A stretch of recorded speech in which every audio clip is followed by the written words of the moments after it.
Over the last 2-3 years, it's been really bad, really bad. I talked to Border Patrol and they said nothing they can do because they were going to Canada, so they couldn't do anything about it. Yeah, we're literally right on the border, right at the end of this field is the border. So this is where they would get stuck, is right in here, because they would try to cross. Do you think it was child trafficking? I mean, Possibly. There was three car seats in the way back where they store stuff, and then there was one in between the driver, and so it looked like a man and a woman with maybe a bunch of children, like young children, but I don't know. You're dealing with pretty organized people here, and it's better off just if you just stay out of it.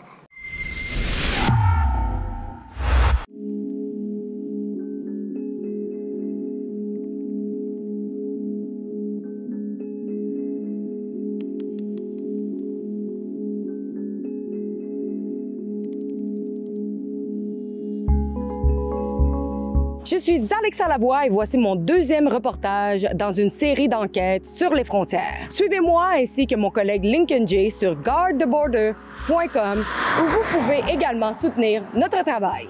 Dans ce reportage, nous explorerons la ville de Swanton dans le Vermont, située à seulement 11 km au sud de la frontière canadienne. Cette place est devenue un point central de la crise frontalière. Nous sommes venus ici parce que cette ville a récemment fait les manchettes lorsque la patrouille frontalière américaine a rapporté un chiffre stupéfiant.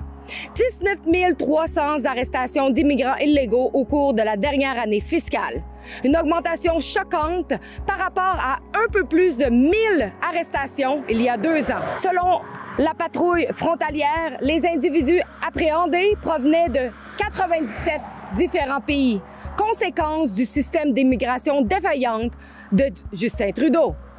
Si des personnes traversent ici vers les États-Unis depuis le Canada, il est presque certain qu'elles traversent aussi de l'autre sens. Dans ce reportage, nous vous montrons à quel point il est absurdement facile de franchir la frontière avec des ressources minimales pour surveiller cette vaste région. Avec les promesses renouvelées de Donald Trump de mener des déportations massives, cette région pourrait devenir la prochaine grande voie de passage illégale. Après avoir terminé le tournage de ce reportage, Donald Trump a annoncé de manière inattendue que le Canada devait renforcer ses efforts pour contrôler le trafic de drogue et les passages illégaux à la frontière. Faute de quoi, il imposerait un tarif de 25 % sur toutes les marchandises entrant aux États-Unis. Nous avons également parlé avec des résidents locaux vivant directement à la frontière et ils avaient beaucoup à dire sur ce qu'ils observent au quotidien.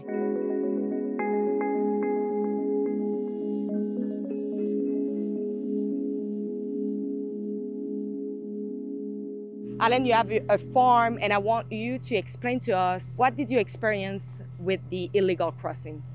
Well, I mean, it's every day it could be 1, 2, 3 to 7 we've seen cross the border. And I mean, I got a little girl here and I just, I don't like it. I mean, I've had vehicles that I have to pull out of my cornfield. I've had trash throughout the woods, everything like that. It's just, it's crazy the amount of people that, not just myself or my wife or friends I've seen, it's just everybody. It's crazy. My wife has an out-of-state plate and we were turning around and 2 illegals came up and tried to get in the vehicle with us because it was a out-of-state plate.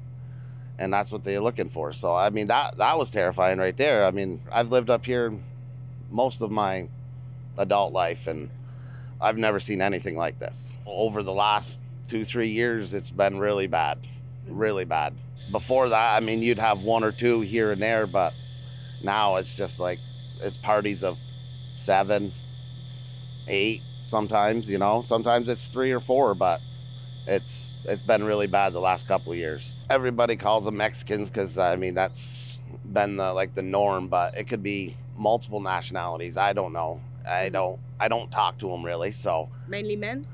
Mainly men, yes. Mm-hmm. Yep, mainly men. I don't recall ever really seeing a female.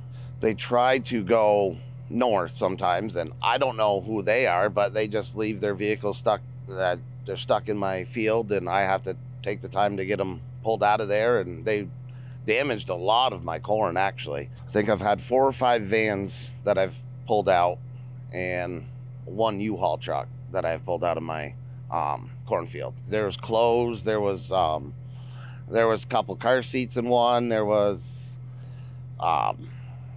just all kinds of stuff. I mean, they just left everything. I talked to Border Patrol, and they said nothing they can do because they were going to Canada, so they couldn't do anything about it. And then you call the cops, and they're like, well, there's really nothing we can do. So I pull them out and I get rid of them. Is it something that concerns you when we know that the cartel are at the northern border, just right there? Oh, very much so.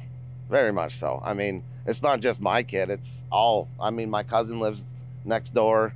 My uncle lives down the road. You know, it's not just me or my family. I know 2 people just moved in not that long ago, just up the road here, and they have 2 little girls. You know, it's the safety. It's not just for the kids, it's for everybody around. The main problem that you have now, they are crossing in your side, but they arrive by airport. That's what astounds me, is how do they get to Canada to cross the border into the U.S.? That's what I'm really confused about. I mean, I'd like to see something change that way, where it's harder to get into Canada so they can't essentially just cross the border into the U.S. The first vans, they came right down this side right here, and then they cut right in front of this deer stand here, and then they tried to follow this field edge. And I believe 1 van actually did make it across the border. Wow. Because there's actually a house right up here, and they crossed right on his lawn and then drove right onto the road and took off. But right here is where they get stuck. Yeah, there's a big wet hole right here. Oh, there's a house. So there's this big. Is it an American house or Canadian? No, that's a Canadian house. this Canadian house. Yep. Wow. Yeah, we're literally right on the border. Right at the end of this field is the border. So this is where they would get stuck, is right in here, because they would try to cross. He made it up to here, and Jesus, there was, what, 3 car seats in the way back. There was a bunch of children's clothes all over in it. Yep. And Do you think it was child trafficking? I mean, Possibly. There was 3 car seats in the way back where they store stuff, and then there was one in between the driver, and so it looked like a man and a woman with maybe a bunch of children, like young children, but I don't know. They were So they drove with the children in the cube. U-Haul, in the U-Haul. Yeah, it looked like it. There was a bunch of clothes with car seats all over. I mean, I don't know why you would need more. Because the first vans, there's 2 of them, 3 of them stuck, and every single one of them had a car seat or 2 in them. Yeah. And they were entering in Canada. Yep. All there is on the borderline is the granite pillars. Oh, right. That's all that's there. Yeah. But most of the place, they have no fence, There's no nothing. concrete, Nothing. nothing. Nothing. It's just It's just like a continuation of the woods and the farmland. There's nothing. we need to stop them from Getting into Canada. getting into Canada too. Exactly. That's a big thing, really. For here. First of all, Not we need to just- change maybe the person in charge. Yeah. Not just for the U.S. I mean, but for Canadian residents. You know, I know you guys don't want that stuff. Is it something that concerns you? Because one of the promise of Donald Trump is to deport massively. That means they would not go back to Mexico. They would probably go north. It's going to be hard because there's just so many that are here, and the border here, it's just a mowed patch of grass. It's nothing. It's easy to cross. If I was a Canadian citizen, I would be very concerned. I would be very, very concerned. Do you find that you, on your side, because most of the resources are on the southern border, do you think you have enough border patrol at the northern? No. I mean, there's quite a few up here, but there's just so many people that are crossing the border that there's not enough to. I mean, they could be chasing a group on this side here, and then just 2 miles down the road there could be another group crossing, and they've got all their resources on this group and not that one, you know. So if there was more border patrol up here, it would be definitely beneficial. I spoke with some of the people. They didn't want to come on camera. Why? Because of the fear of reprisal, the fear to face the people, the organization who do those crossing, those criminal activity. We talk about drug, guns trafficking, human trafficking. And what they say to me, they bought the property long time ago. And they say that mainly all those activities started when Justin Trudeau took power. When everything started, is it with Justin Trudeau when he got into power? Didn't help. You're dealing with pretty organized people here, and it's better off just if you just stay out of it. Like cartel and stuff like There's that? a lot of stuff that goes on, I'm sure. I know you want it to be vague, but is it just human, or is drug, or is gun? Is it all kind of trafficking? I would think it's probably everything.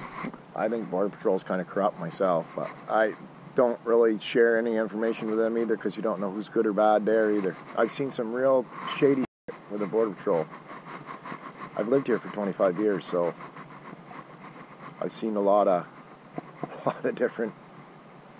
different things go on here that's not, Not clean? makes you scratch your head.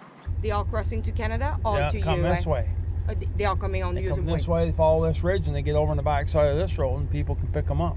We've seen them with backpacks going up the hill, call the Border Patrol, they come up. They are good when we call. Dans le dernier épisode de cette série, nous enquêtons sur la manière dont certaines personnes utilisent les réseaux sociaux pour promouvoir et faciliter les traversées illégales à nos frontières.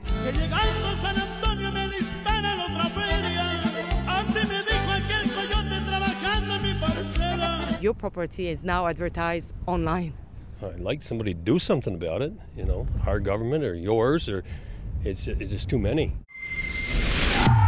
N'oubliez pas de vous rendre à gardeborder.com. Sur ce site web, vous pouvez voir nos reportages. Vous pouvez également faire une donation pour supporter notre journalisme. Et je vous demande si vous pouvez partager notre contenu pour contrer la censure et l'algorithme. Donc, gardeborder.com et merci en avance.